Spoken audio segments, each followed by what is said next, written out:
some of you have not been here since the beginning of the conference, so also a warm welcome to anybody who arrived since yesterday morning. And as you know from the program, today's plenary lecture will be held by Professor Laura Marks. And actually, I really think that I should have taken notes during all the sessions that have taken place yesterday and today, and made a little chart how many times her name has already been mentioned during this conference. So her ideas, her texts, quotes from her have been present all along, but now we have the enormous pleasure of welcoming her in person and in her vibrant, sensual, lively presence. And just a few words as an introduction, not that you don't know who she is, but this is something that is due, it has to be done. She is a full professor at Simon Fraser University of Vancouver, a Dean and Mosque professor, where she is involved in all kinds of activities besides scientific research that you are all familiar with, also with teaching, and also with curating art exhibitions and art activities, film related, video related art activities. And her most important books, as you will all know, are The Skin of the Film and The Touch, Multisensory Media, and her latest book on Embodied and Infinity and an Islamic genealogy of new media art. So it spans a great variety of fields, of different kinds of imagery. It is all image related, not all of it moving image related, but image related nonetheless. And as we have all witnessed during the session papers, all kinds of researches from all areas can relate to her ideas, even when they are theoretical ideas or concretely connected to the analysis of different art works. So welcome, Laura Marks. And if I've forgotten anything, then please.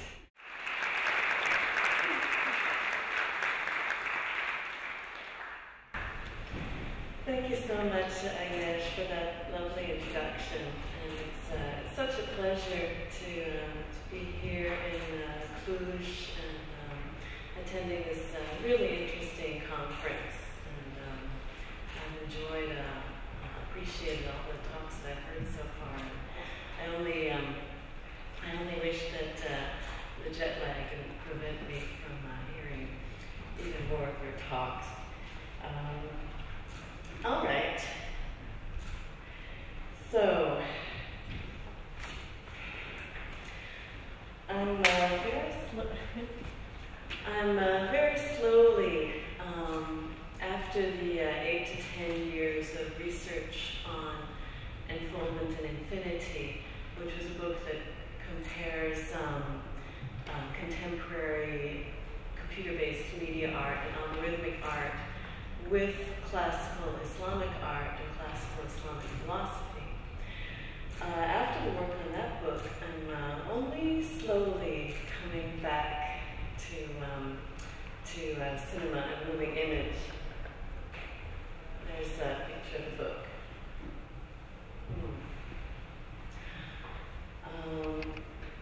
And in fact, in this talk, you may not have the impression that I'm back at all.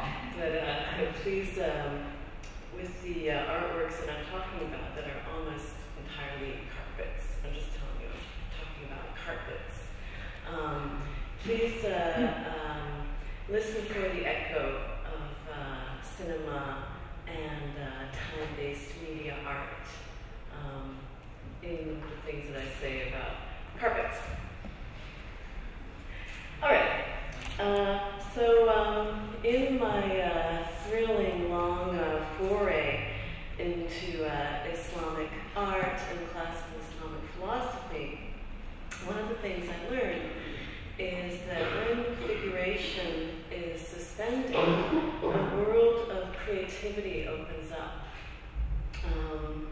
As you probably know, much religious Islamic art is aniconic, which means that it avoids figurative imaging of humans and animals.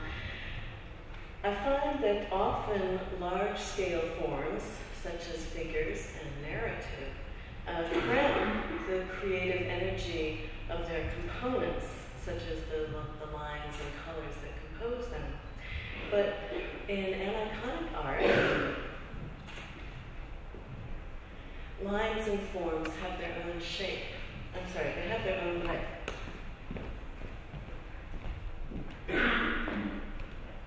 So it looks stretched on the computer, but I think that is fine. In aniconic art, lines and forms have their own life. Figures are molar, but life is molecular.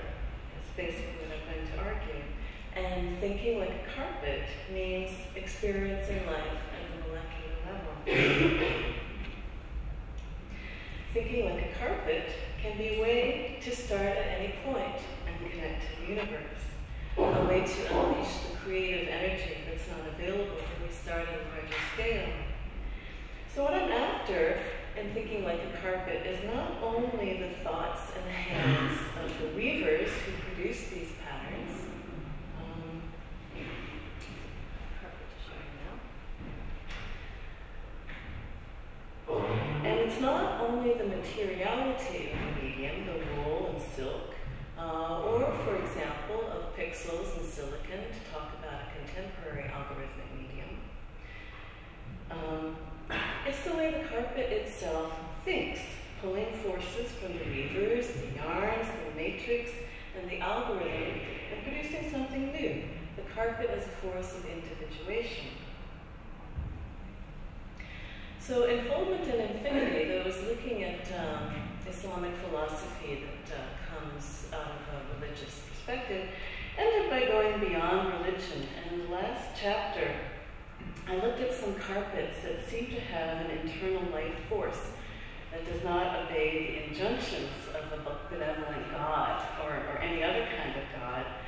Carpets that suggest we don't need to ascribe life to create, that we don't need to ascribe creation to God because life creates itself.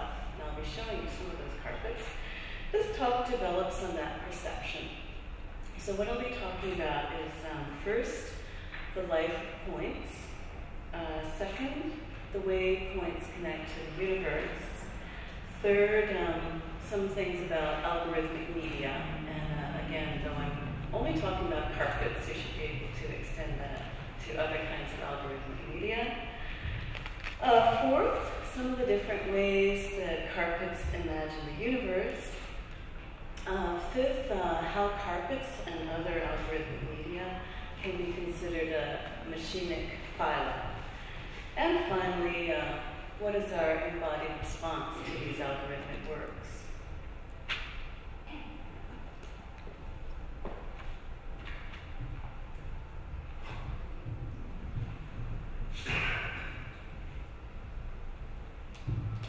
The nice thing about being a keynote is you can take as much time as you want.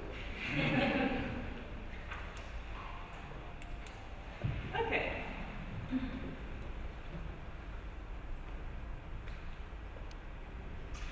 The interval, perception of a point. Looking at a carpet, entering its patterns from any point, our perception creates something new. The idea that perception must discover the world anew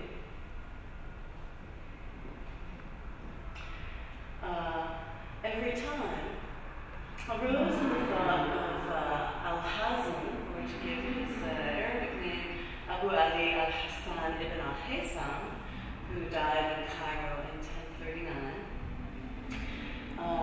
who's the great experimental scientist of the treatise on optics, or Kitab al-Manazir, from which you see an illustration here. Now this work was consulted widely in Arabic, including in Arabic by Western scholars, and was translated into Latin in about the year 1200 by Gerard of Cremona. And the optics remained the major Western work on optics until Kepler in the 17th century. One of the things that Ibn al-Haytham did in the optics was to describe a contemplative mode of perception. He argued that we do not automatically perceive form, that form is a psychological concept not given in nature, and therefore contemplation is necessary for the recognition of form, for it requires us to use our internal faculties, an idea that comes from Greek philosophy, but that Ibn al-Haytham and other Arabic philosophers expanded greatly. Internal faculties such as memory, comparison, imagination, and judgment. So in perceiving, we must always be calling on these faculties in order to decide what we have perceived. And ascertainment, he said, can only be relative to the limits of sense perception. So, the perception of form is produced in an oscillation between what we see and mental operations, and it is created in time in an embodied mind. In Unfoldment and Infinity, I noted the remarkable similarity between Ibn al-Haytham's theory of perception and that of Henri Bergson, 900 years later. Bergson's concept of the subject as a center of indetermination influenced Gilles Deleuze's Leibnizian idea that perception does not reproduce the world, but unfolds it from its particular point of view. We humans, like other creatures, tend to act on our perceptions. We see food, we smell danger, etc. But as Bergson argued, the wider the interval between perception and action, the more time you take to absorb the perceived world from your given perspective, the more of the universe you can perceive. Or in Leibnizian terms, the larger is the clear area of the monad. The longer you look, the more you see, hear, smell, taste, etc. And widening that interval requires undermining our creaturely habits of perception and action. So when the wild boar is attacking you, instead of throwing your spear, you contemplate its tusks and its fur, that wonderful Pixar fur that we heard about yesterday. So you might observe, you might criticize Bergson and say that this widening of the interval is in a way anti-human, because our basic human needs demand us to act decisively in order to preserve and sustain ourselves. But Bergson's conception of perception, like Ibn al-Haytham's, proposed that human beings do have the leisure to contemplate what we perceive before we act on it. And in fact, maybe this is part of what it means to be human. So I mentioned aniconic art that does not use figurative images. And I'm arguing that aniconic art and aniconic ways of looking, by shifting activity to a smaller scale, widen that interval. Aniconism liberates the molecular from the molar, which is a paired term that Deleuze and Guattari love to use. That reflects the scientific proportion. 1 mole equals 10 to the 23 units. So this shows that there's really a lot of molecules in a mole. While the molar scale deals with large-scale happenings and general states, the molecular scale deals with tiny events, bursts of energy that we don't experience when we are acting at the molar level. non-human perspective, we move not to a larger, godlike perspective, but to a tiny perspective, point of view of a molecule, or, say, an atom. Writing on Greek atomism, Deleuze and Guattari observe, quote, "The ancient atom is entirely misunderstood if it is overlooked that its essence is to course and flow." They write, "An aggregate of atoms is a war machine, a physics of packs, turbulences, catastrophes, and epidemics."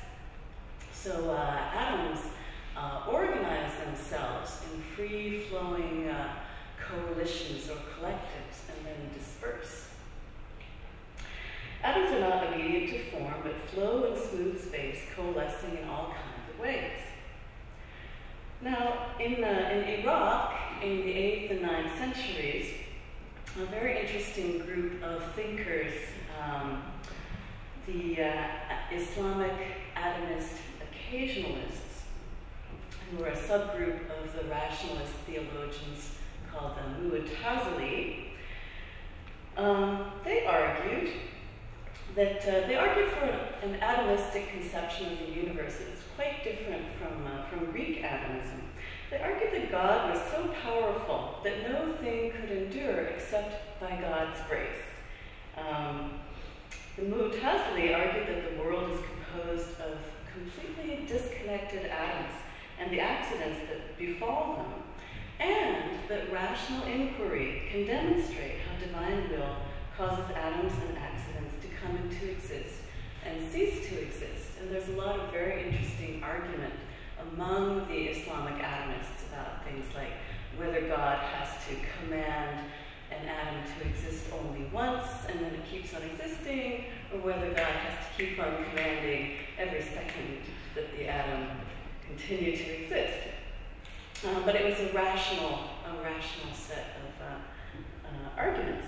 However, later a conservative mystical atomism associated with the great thinkers Al-Ash'ari and Al-Ghazali asserted that humans cannot inquire into divine will and must instead submit to the random actions of the atomistic universe.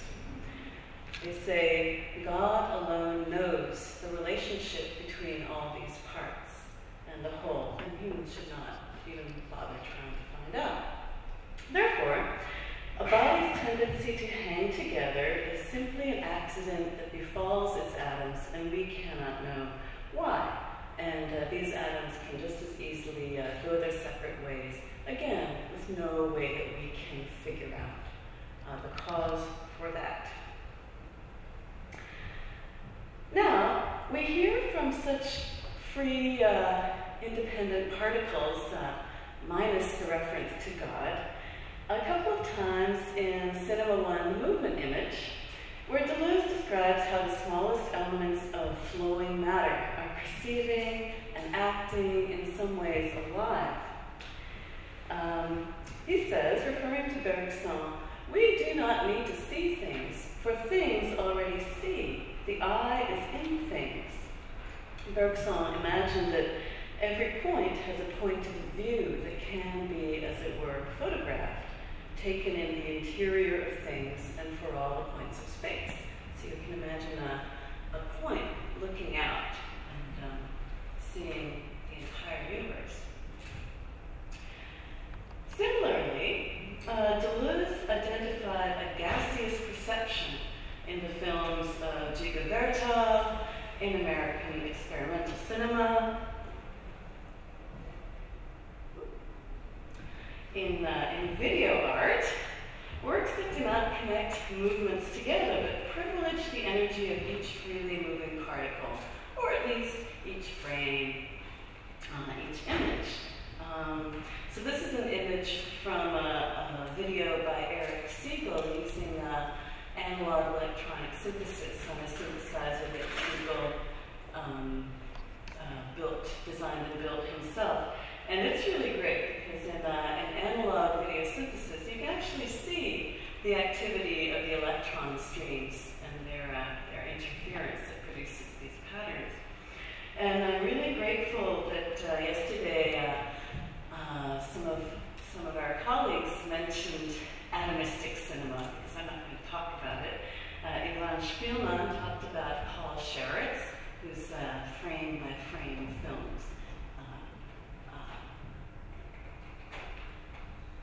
to us like an atomistic shock.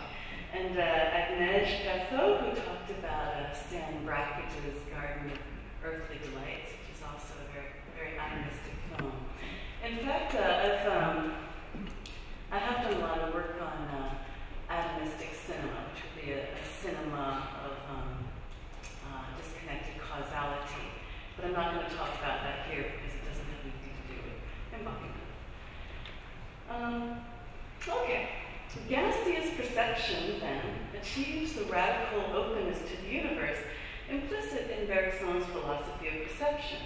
The interval between perception and action becomes so minute that the particle's entire existence consists of perceiving and acting in a single instance.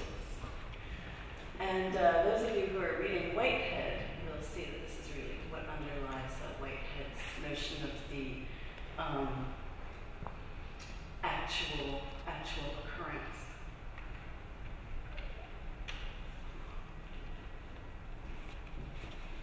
Deleuze thus attributes life to the tiniest particles of matter. And this theme also occurs in The Fold, where Deleuze extends Leibniz's already generous definition of the soul, or the monad, from organic entities to anything that perceives, that is, anything that discriminates among and reacts to its environment. So cells, proteins, molecules, photons, and atoms all can be considered to be monads, and all can be considered to perceive. So the universe, in Deleuze's version of Leibniz, swarms with infinitesimal souls. And this attribution of life to all entities calls to mind for me a statement of Charles Sanders Peirce, quote, "Viewing a thing from the outside, considering its relations of action and reaction with other things, it appears as matter. Viewing it from the inside, looking at its immediate character as feeling, it appears as consciousness." I'm going to talk about film. The Deleuzian film theorist Elena Del Rio argues that a film, or we can extrapolate any artwork, often takes place on the competing levels of molar and molecular, large scale and small scale, representation, hundreds of small events. The molar level of meaning, values, and narrative may say one thing, while the molecular level of affects and attractions may say another. Del Rio, analyzing the melodramas of Douglas Sirk, points out that while the narrative takes place on a molar level, trying to convince the audience into ideological beliefs such as the necessity of the productive Oedipal family, on the molecular level, a completely different kind of energy is acting. Del Rio describes the bad girl, Mary Lee, in Sirk's Written on the Wind. She is sexually voracious and frustrated. She's a tramp. She wears hot colors. She's bubbling with swishy, provocative gestures. She loves music. She loves to dance. Mary Lee is a mass of molecular energy who cannot be contained by the molar morality of the film's plot. Represented here by the way Mary Lee's dance seems, through intercutting, to be the cause of her father's heart attack on the stairs.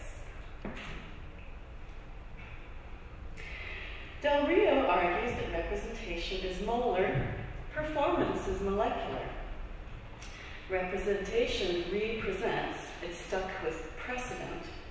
Performance creates something new. So Mary Lee is alive with energy that bursts the bounds of representation, like a carpet. Okay, next section. Points connect to the universe.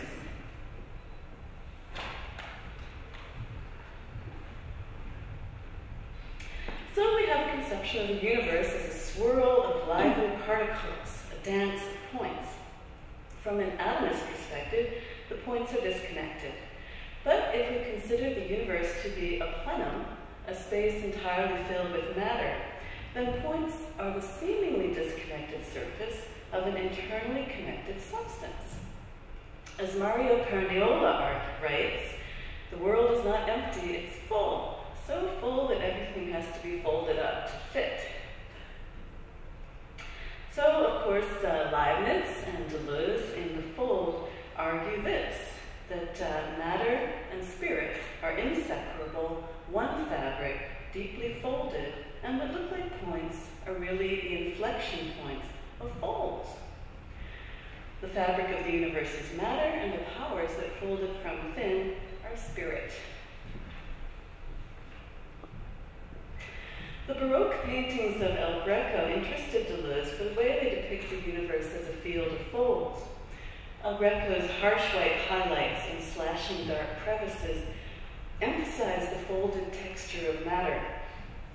The tips of these folds look to us like points, but you can imagine taking one and dragging it out and unfolding a section of the universe. In this image, certain parts of the image, and in this painting, certain parts bulge out at us, others seem drawn in, as though some of the universe remains unfolded, like the vague area behind the dove or Holy Spirit that flies down between the clouds, the squashed together mass of angel musicians, and deep folds of Mary's robe. This foldedness is because heaven and earth are on the same plane. They're not divided as in dualism. They're merely separated by a fold. Also, the accordion-like space in El Greco suggests that we could unfold it in the opposite direction, the peaks becoming valleys and the valleys peaks.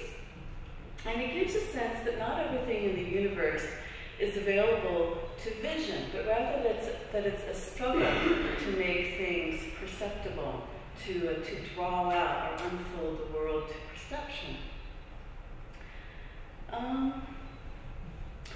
So the composition also tips and tilts, not offering the view to one privileged viewing position as in Renaissance perspective, but inflecting at certain points, emphasizing that the universe appears differently to every point of view. And this point of view, of course, is the perspective of the monad, Leibniz's soul that perceives the entire universe from its limited but unique perspective. I've done a lot of genealogical research on how Deleuze's and Leibniz's thought have actually drawn on Islamic sources, especially from the great synthesist Avicenna, who pulled together many other strands. And I think it's possible to demonstrate very strong causal connections between Leibniz's work and Islamic philosophy, but I'm not going to do that here. So reading the monadology, you perceive that the religious premise underlying Leibniz's folded universe causes this universe to be closed in on itself, and that it has a lot in common with Islamic thought, of course. So nothing is free in Leibniz's universe except for God, because Leibniz needs to guarantee the liberty of God at the expense of his creatures. And God even foreordains the amplitude of the soul and whether we are going to be saved or damned. So, we encounter in religious thought a universe that is not really free because it's subject to the freedom of God. And in The Fold, Deleuze overturns this in the most casual way, saying, oh, by the way, in modern thought, we don't have God anymore. We have process, and the world, the universe is open. Just like that, in the last 2 pages. Yet he retains the powerful model of the universe connected by folds in which a single source can individuate or differentiate infinitely. The fold, in short, attributes a capacity for life to non-organic things, molecules, atoms, points of matter. And furthermore, it suggests that these points have an intensive perception freed from anthropomorphic perspective that connects them to the very source of life. So we get a sense that the universe appears as a series of disconnected points that are, in fact, all connected by folds. And if we can relinquish a human point of view for a while, we can enter into the perception of these points and perceive the universe the way a point, a molecule, or an atom might perceive it. An infinity of dispersed tiny points of view that connect to the universe.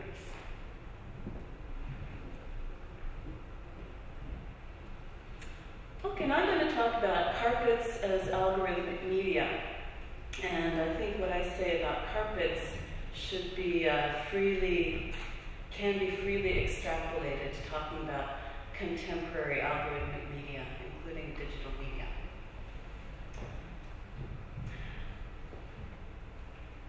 All carpets are automatized to some degree. They have a square matrix of the loom, which they have a determined number of threads per inch, knot style, and design. Given their basis in calculation, carpets are a fundamentally algorithmic medium, where an algorithm is an instruction that can be carried out to arrive at a predictable result. It's important to note that carpet designs are not necessarily determined by the materiality of their medium. A lot of carpet designs are borrowed from painting, and they ask the weaver to do things that the loom doesn't easily do. So the algorithms that carpets carry out are somewhat independent of their medium. Carpets don't only express the material, they express a relationship between material and idea, the algorithm.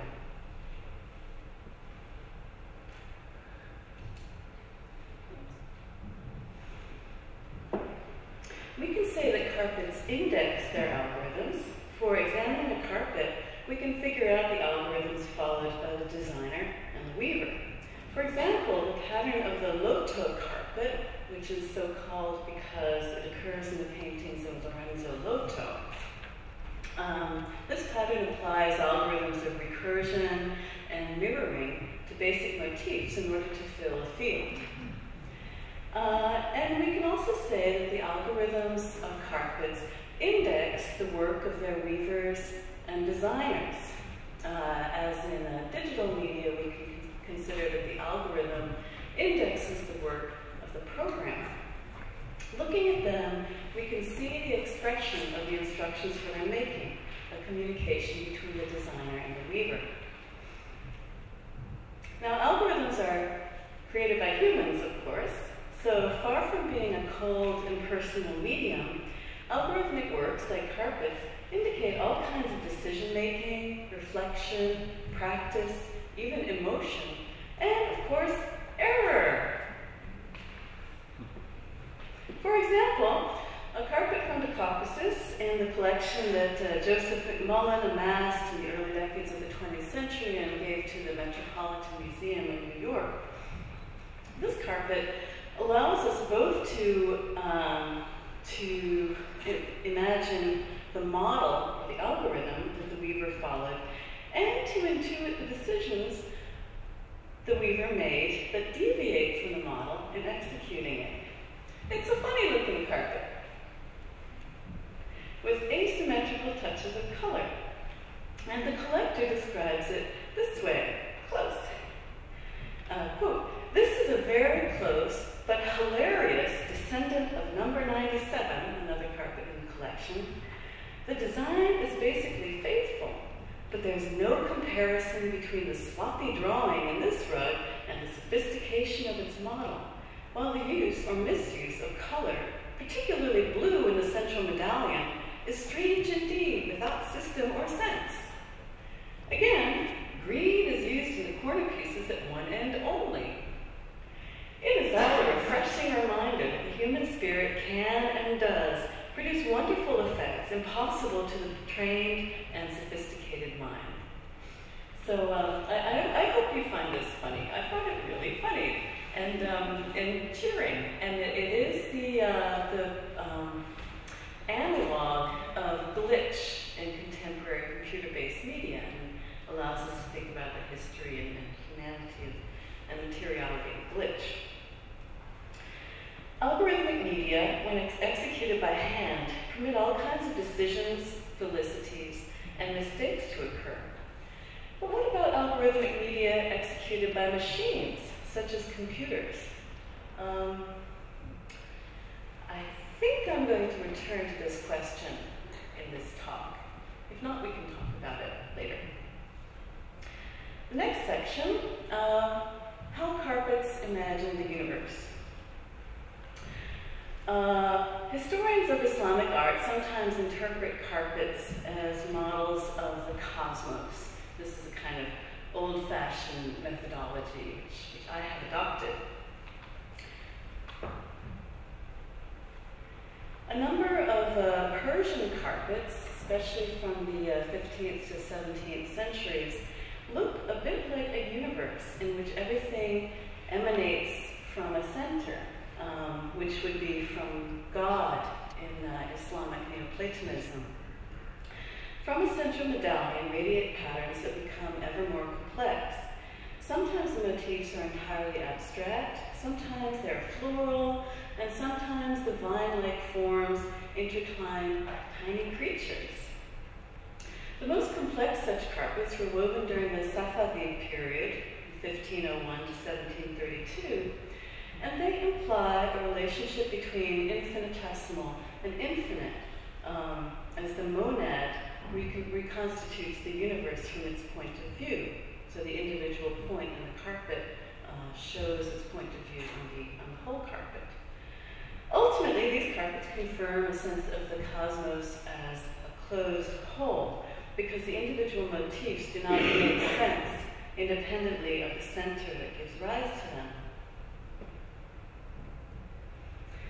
A set of Turkish carpet designs from Ottoman times, such as the Uşak carpets, consist of medallions or symmetrical radiating shapes, medallions inside medallions in contrasting colors. Now this is a fragment of a carpet. So you have to imagine that this red one here is in the middle, and in the center it's got a blue center, and then it is on this black field, which also has these blue medallions. So you have at least 4 different levels of medallions on medallions. And it's kind of like universes within universes, which would reflect a mystical notion of the composition of the cosmos.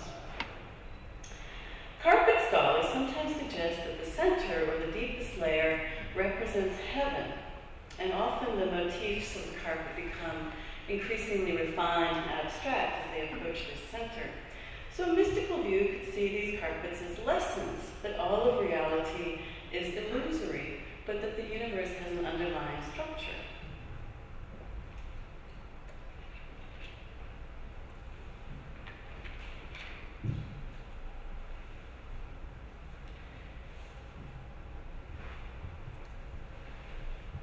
Another group of carpets begin to set their patterns free from central organization and permit independence to their individual motifs.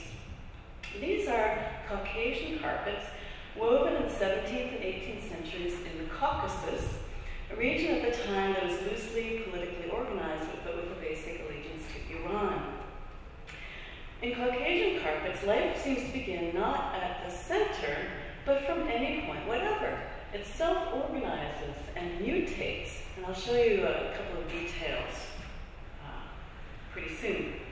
And I find the oddness and particularity of the forms of Caucasian carpets suggests that each of these forms evolved in its own unique way.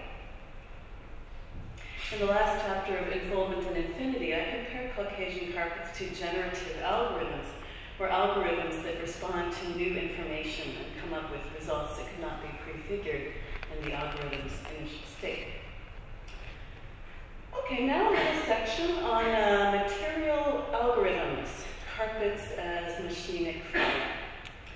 Okay, So I've suggested that carpets, Islamic carpets, figure the cosmos in different ways. But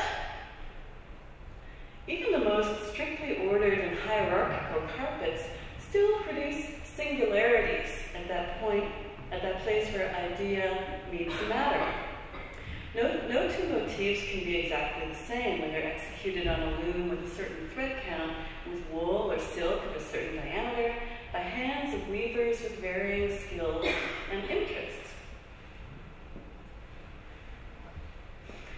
One of my favorite examples is this medallion and star carpet from eastern Anatolia, from the Ulu Mosque of Divriği Sivas, excuse me for my Turkish pronunciation, which is now in the Vakıflar Carpet Museum in Istanbul.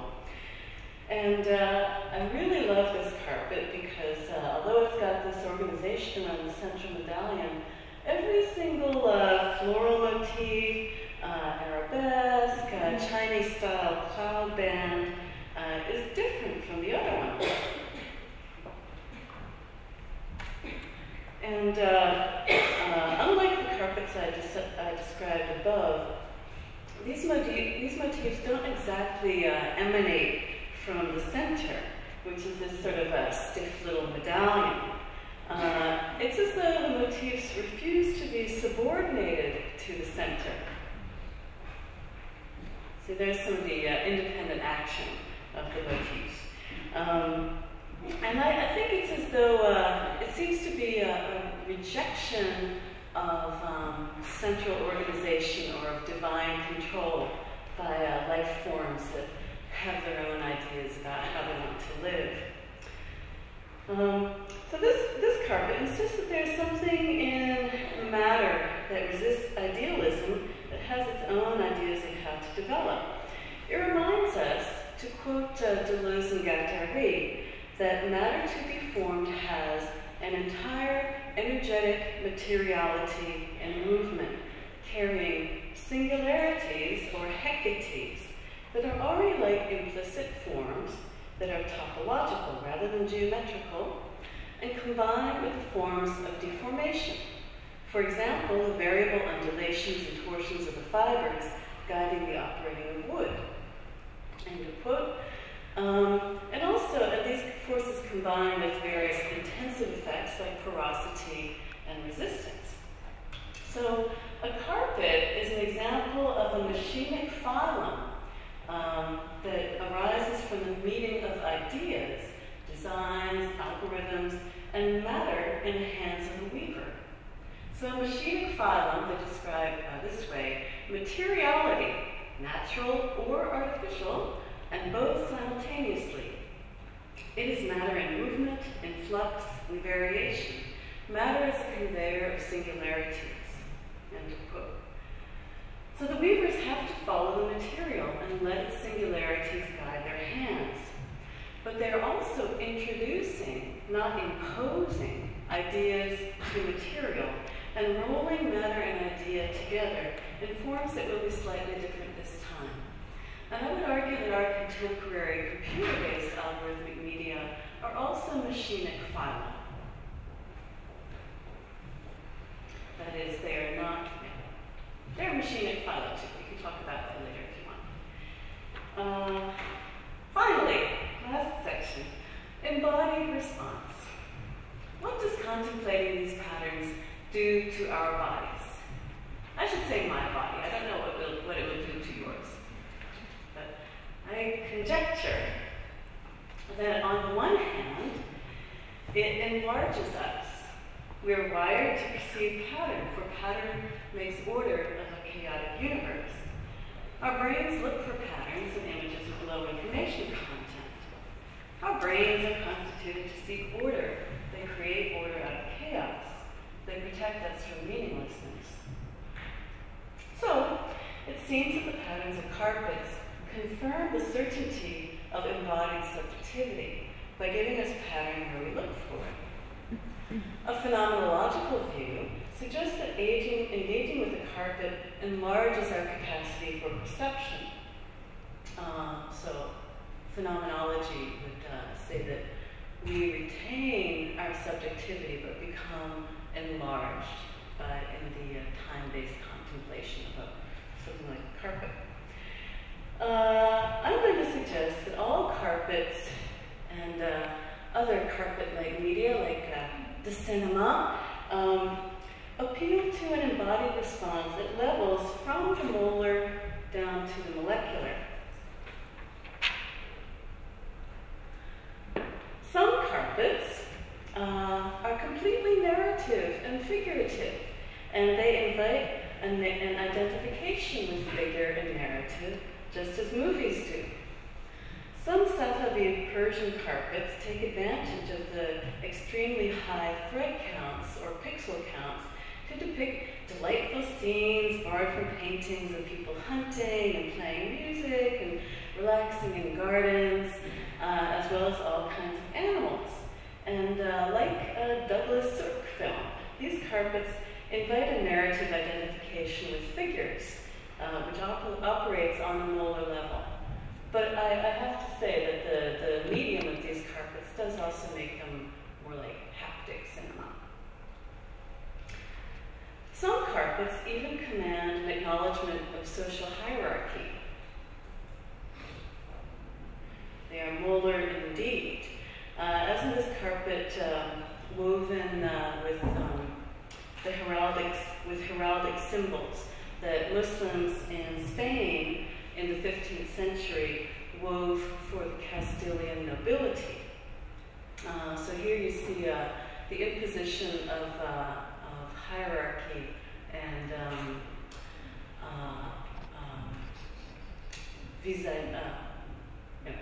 an organization, a hierarchical organization that addresses you in a commanding way. But these carpets undermine hierarchy at the same time by giving these fields of floral and geometric motifs underneath the Castilian heraldic shields. Those fields of motifs still have a lively quality, and also the weavers often, including in this case, border the carpets with an abstracted Arabic that says Ya Allah or something like that. This is a nice subversive thing about a lot of Islamic carpets made for Christian clients. They still have some Islamic prayers in them. Moving down the hierarchy, carpets can also invite us to identify with another kind of living being.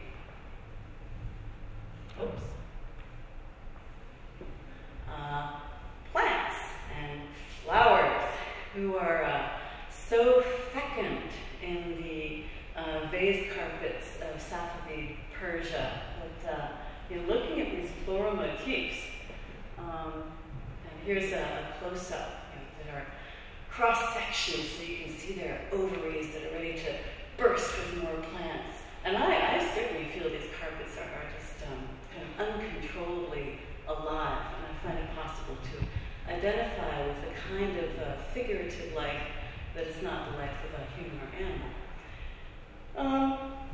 Continuing to move to a more molecular level, we encounter carpets that appear entirely abstract.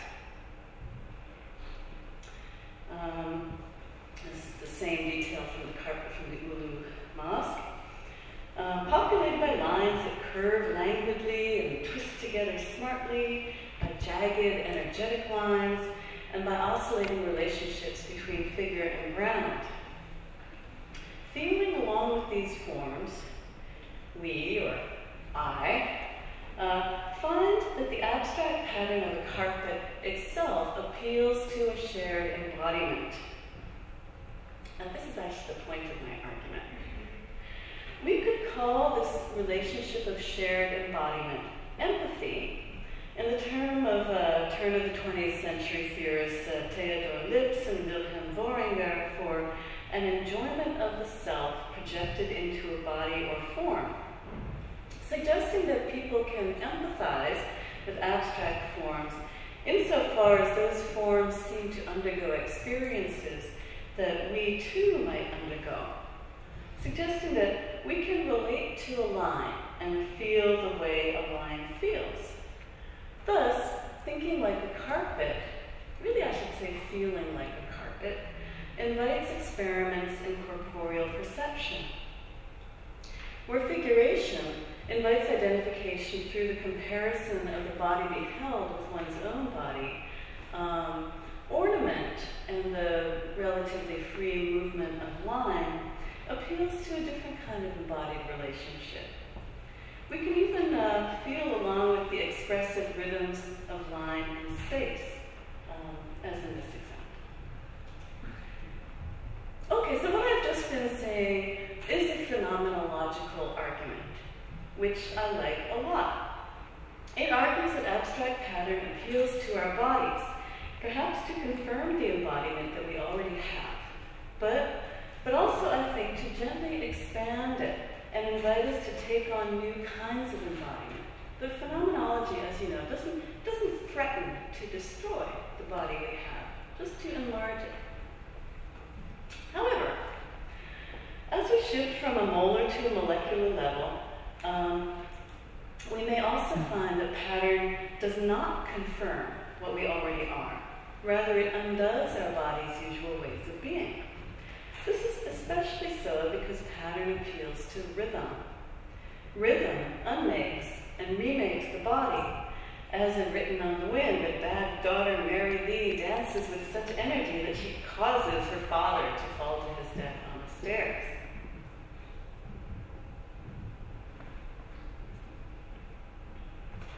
So here I look to Deleuze again on rhythm.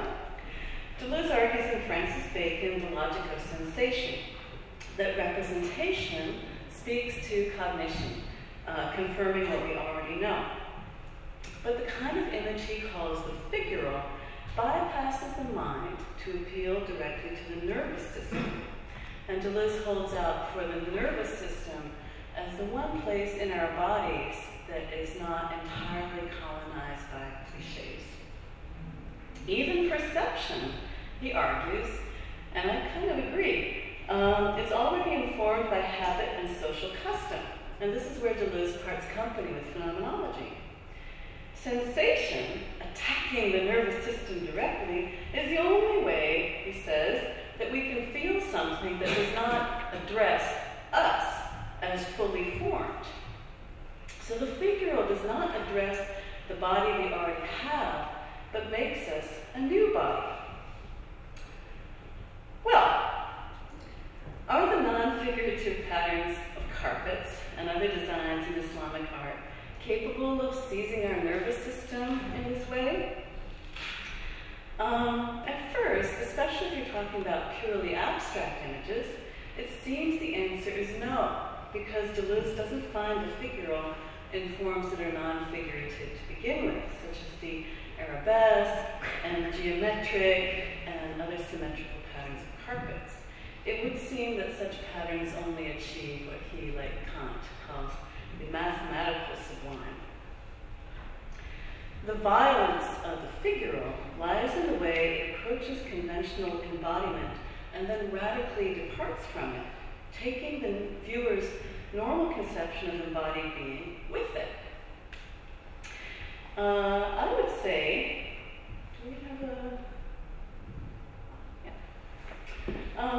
I would say that we see this bizarre, we see the figural in the bizarre creatures of Caucasian dragon carpets. Let me see if I've got a detail. Nope. Okay. Look at the dragons, please.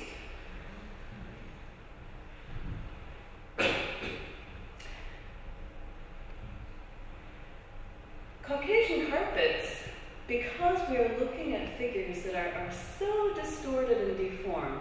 Do you see the dragons? This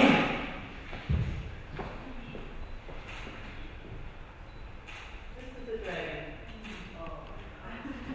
These eyes, these are the flames, legs or tail.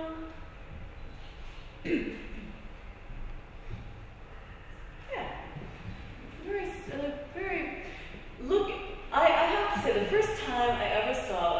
Caucasian carpet, I felt sick.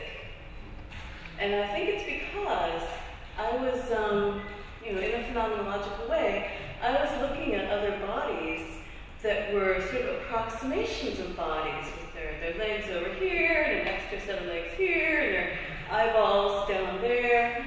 And I felt my atoms being rearranged by that carpet.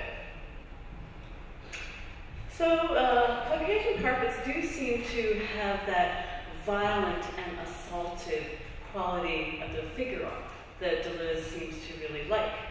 But does the figure have to come as an assault? Maybe not. J.M. Bernstein finds the figural in Matisse.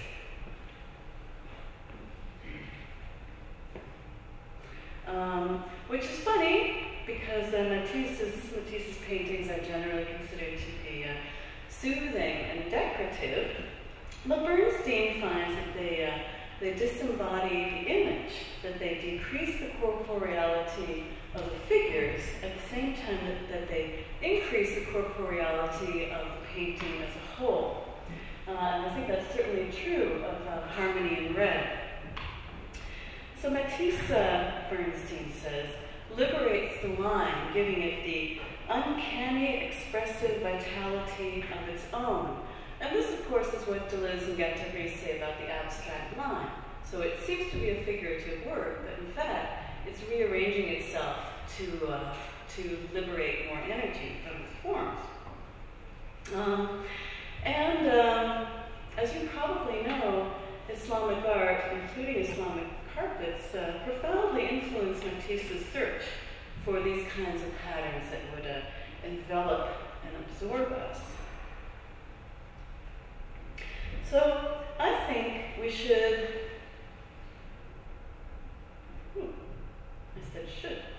I would like to attribute the power of the figural to the non-figurative or not quite figurative patterns from Islamic art that invaded Western painting historically. And I'll show you a couple of examples, because it's not always common knowledge of how much Western abstraction has deep roots in the borrowing of Islamic art. So here is a detail of a so-called small Holbein carpet. And here's a similar carpet showing up in a painting by Lorenzo Lotto, and you can see that in the way he painted it, that he loved this sort of incipient abstraction of the carpet. Vermeer also found himself drawn away from the figures to the abstraction of the carpets. This is all in, some of this is in chapter 4 of Unfoldment and Infinity. Okay, so I argue that Islamic aesthetics were the undoing of European figurative art. The uneasiness of the figural often results directly from a confrontation of a molar scale figurative image with the rhythmic energy of the abstract line. Whether the carpets themselves are figural probably lies in whether a person comes to them with a figurative mindset in the first place. So if you're accustomed to figurative images, you may encounter a figural shock. If you've spent more time surrounded by non-figurative images, you're less likely to. I don't want to impose, I don't want to say we should do this or we should do that. I think it's very interesting to look at artworks that liberate life on a molecular scale to see what they may be able to suggest to us. And I guess I'm really suggesting that we can model our ways of thinking and feeling and acting on what carpets, in this case, are suggesting to us. And I'm also suggesting that other kinds of algorithmic media, with the liberty that they can give to their parts, can model a different way of being in the universe, where rather than clinging to our molar ways, we're encouraged or we're given opportunities to behave in a more molecular way. Of course, the massive majority of all contemporary algorithmic and digital media reinforce molar ways. They're narrative, they're figurative, they're ideological, they serve corporate interests. Yet, I think there is something about the nature of the algorithmic medium itself that privileges a way, an atomistic form of organization. My little ethical conclusion refers to what Ágnes was talking about yesterday in the Garden of Earthly Delights by Hieronymus Bosch, where if we are able to loosen up our molar scale a little bit and rearrange ourselves as coursing packs of molecules, then we'll be a little bit more able to flow, to enter into new kinds of collectivities, to dispense with the tired old molarities of nation, race, species, and produce new provisional kinds of, couldn't find a word to conclude with, flows. Thank you.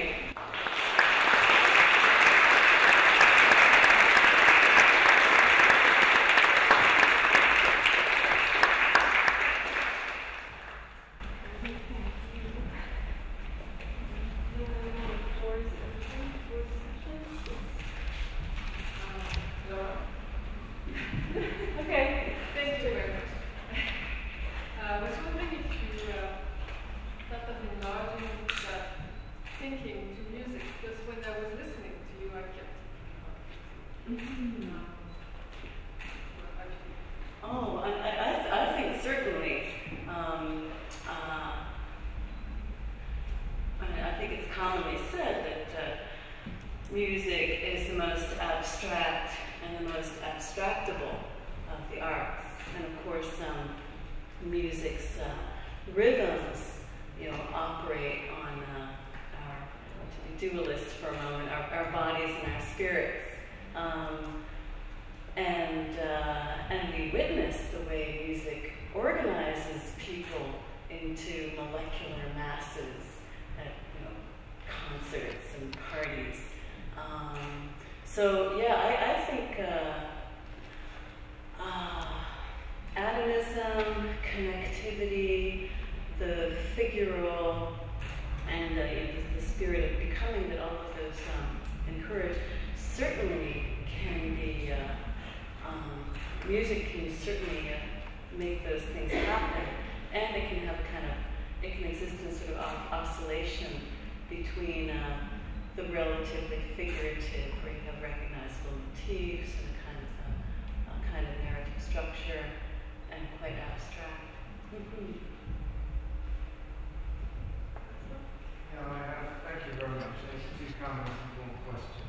One comment is that maybe Deleuze would be delighted, as for the figure by the Roman chapitals, capitals in southern France mostly, because all those chapitals are very famous for the combination of the figurative and the non-figurative, and all have the oldest ones, which come from the 10th century. They look like the figure you were talking about, because they are like in the geometrical forms, and the guides refer them as masters, and they are the masters. And some is called the angel, the other is called the demon, and all is folded around. What is called the angel and demon? The demon, the angel and the demon, the same sort of triangular and all kinds of shapes. The limbs are like a torso. These things, and many people say that the influence comes through Spain, and it's of course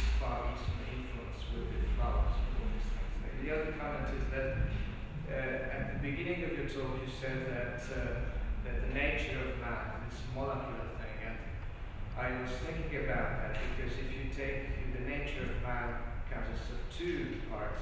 The first is the rainforest, and the second is the savanna. And then you have this very peculiar idea, because now there are more and more evidences that man was sort of born and in Ethiopia, and just one part of the earth, and then migrated. So the argument is that after the rainforest territory, man moved onto the savanna, and he changed the whole way of perceiving. Because in the rainforest, you have to have very good ears. It's music and it's ears. It's all auditory. When you move to the savanna, it's everything about visual. Okay? But then comes my question. If behind you there is a poster, and on the poster is, I think, in my mind, a molecular thing, but it's not very close. It's not molecular, but it's molecular in quotation marks, because that's the very far. When you go right on the savanna, then you can observe the stones you make fire with, and you can also look very, very far. And the farthest and the closest come together in perception. And that's film. And what about viola? Because viola uses not that sort of literally molecular, but it's still molecular for the perception. How so? Textually speaking, if something is very far away, you cannot figure it out. If something is very close to your eyes, then again you cannot figure it out. Are you talking about Chotel Jarid? For example, yes. Okay, so you're not talking about this very slowly. First, you can't see it's a motorbike. And the pleasure, if there's any pleasure in it, is the whole long process that you realize that this is a motorbike. And I would call it molecular, although it's not ontological molecular, because it's very far. Because of it. So. Okay. Thank you. You must stop that last one so I can remember all the things you said. Those are just wonderful comments. Thank you so much. Working backward, I guess. Bill Viola, yes, I completely agree that his early analog videos that everybody loves so much, they were really about the discovery of perception, and as you described so nicely. And his later work, very expensive, collected, $1 million work in super high definition, super slow motion. Well, I don't want to analyze this there, but those seem to appeal to a different idea of the pleasure of learning how to perceive. Yeah, I like what you say about early humans and how our old ancestors learned different kinds of senses. I would have to say that the rainforest must have also cultivated our ancestors' sense of smell. And I think it's also a nice way to be Bergsonian, not to be evolutionistically deterministic, but instead, as he says in Creative Evolution, think about how we can draw on all the knowledge and experience of all of our predecessors on the evolutionary chain, including non-humans and other species and even plants, so that all of those ways of perceiving and experiencing the world that animals and trees and slime molds have, we should be able to creatively evolve into. And finally, you talked about the Romanesque capitals. And yes, indeed, really I am so interested in grotesque ornament and kinds of ornament where human and animal and plant and geometric figures all kind of mingle together. And the more I look for them, the more I see them in many world art forms, the more I see grotesque, shocking, disturbing, irreverent, figural, in Deleuze's sense, images completely encroaching on the proper hierarchical, narrative, figurative imaging that we usually think of when we think of figurative of images.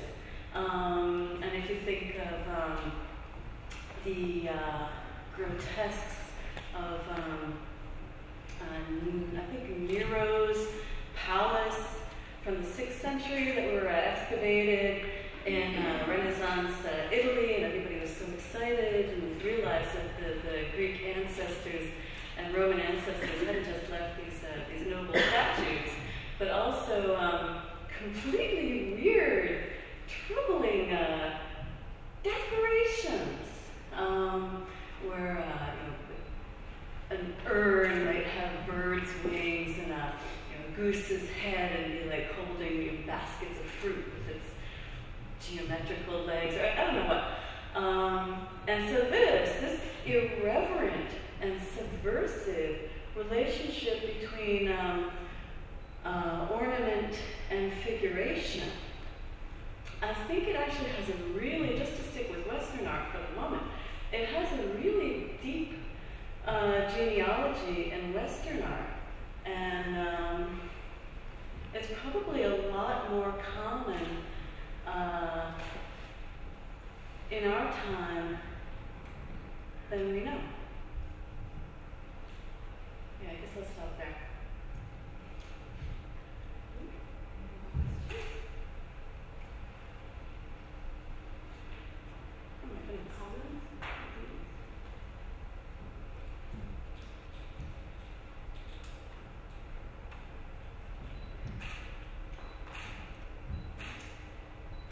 They want to go.